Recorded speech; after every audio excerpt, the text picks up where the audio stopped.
Friends அனைவருக்கும் வணக்கம். இன்றைக்கி என்ன வீடியோன்னு பார்த்தீங்கன்னா, நம்ம வந்து இப்போ போர்டு செட் பண்ணி நம்ம எலக்ட்ரிக்கல் பைப் பெட் சுவிட்ச் போர்டு பார்த்தீங்களா, அதுக்கு நம்ம வந்து ஜல்லி போட்டுருக்கோம். ஜல்லி எப்படி போடுறோம் என்ன எப்படின்றத அந்த வீடியோ அங்கே பாருங்கள். இதில் பாருங்கள், பாக்ஸ் கரெக்டாக செட் பண்ணி அது கரெக்டாக அந்த கவர் பிளாக் கல் வச்சுருக்கோம் பாருங்கள் சென்டரில். அதான் கவர் பிளாக் கல். இது வந்து நம்ம வந்து நம்மளே வந்து 6 இன்ச்சுக்கு வந்து டை போட்டு ரெடி பண்ணி நம்ம வந்து கவர் பிளாக் வந்து ரெடி பண்ணுறோம். ரெடி பண்ணி அதில் தான் நம்ம வந்து இது பண்ணுறோம். இது வந்து நம்மளுக்கு தனியாக கிடைக்கிறதில்ல. நம்மளே தான் அதுக்கு வந்து ரெடி பண்ணுறோம். அது எப்படி ரெடி பண்ணுறது நான் நெக்ஸ்ட் வீடியோவில் போடுறேன் உங்களுக்கு. இந்த கவர் பிளாக் எப்படி ரெடி பண்ணுறதுன்னு. அது வந்து ஃபுல் அண்ட் காங்கிரீட் தான் அந்த கவர் பிளாக்கும். இங்கே பாருங்கள், நம்ம ஃபுல்லாகவே வந்து போட்டுட்டோம். எப்பயுமே பார்த்தீங்கன்னா, நம்ம வந்து ஒரு வைப்ரேட்டர் மிஷினை வந்து எப்படி வைப்ரேட்டர் மிஷினை யூஸ் பண்ணோம், கம்பி எப்படி கட்டிக்கிறோம், இதெல்லாம் நம்ம வந்து இதை ரெடி பண்ணி செக் பண்ணியாச்சு. இங்கே பாருங்கள், போர்டெலாம் எவ்வளோ ஆயில் அடித்து எவ்வளோ ஃபினிஷிங்காக இருக்குது பாருங்கள். இப்போ நம்ம காங்கிரீட் இருந்து அதை உள்ளே கொட்டினோடனே எவ்வளோ ஒரு கரெக்டாக ஒரு மிக்சிங்கில் ஒரு ரேஷியோவில் கரெக்டாக வந்து இருக்குது.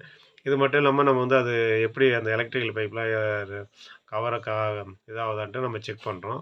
இப்படி தான் நம்ம இருக்கும். இப்படி தான் நம்ம வந்து நடுவில் வந்து கரெக்டாக ஃபுல் அண்ட் இருக்கும். இந்த வீடியோ தான் பாருங்கள், கம்பிலாம் எவ்வளோ அழகாக வந்து சென்ட்ரலில் கொடுத்து அதில் இது பண்ணுறோங்க.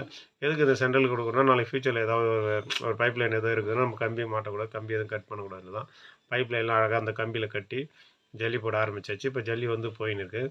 இப்போ ஆயில் அடித்து எவ்வளோ போர்டு வந்து ஃபினிஷிங் ஒவ்வொரு டைமும் போர்டு செட் பண்ணக்குள்ள நம்ம வந்து ஆயில் அடித்து தான் இது வந்து இந்த அழுக்கு ஆயில் அடித்து தான் நம்ம வந்து இது செட் பண்ணணும். இதுபோல் செட் பண்ணி தான் நம்ம வந்து இந்த ஒர்க்கை வந்து நம்ம செய்யணும்.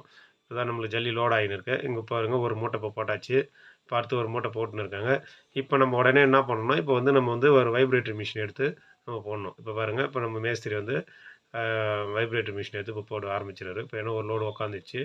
இப்போ இது பாருங்கள், இதில் நம்ம வந்து வைப்ரேட்டர் மிஷின் நம்ம கையில் இருந்துக்கினே இருக்கணும். ஒரு ஆள் வந்து அந்த ஒரு லோடு வெயிட்டிங் போட்டு ஒரு லோடு போட்ட உடனே எப்பயுமே ஒரு மூட்டைக்கு போட்ட உடனே நம்ம அடுத்தது நம்ம வைப்ரேட்டர் போடணும்.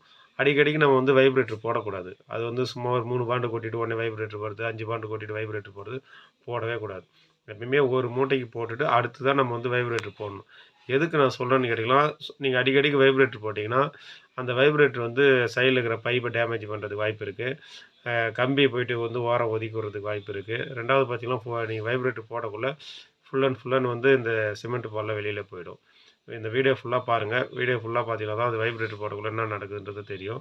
வீடியோ பிடிச்சிருந்தா கண்டிப்பாக ஒரு சப்ஸ்கிரைப் பண்ணுங்கள். புதுசாக பார்க்குற நண்பர் வந்து சப்ஸ்கிரைப் பண்ணுங்கள். அதுக்கப்புறம் வந்து ஏற்கனவே நம்ம சப்ஸ்கிரைப் காண்டிட்டு வந்து ஒரு லைக் போட்டுருங்க.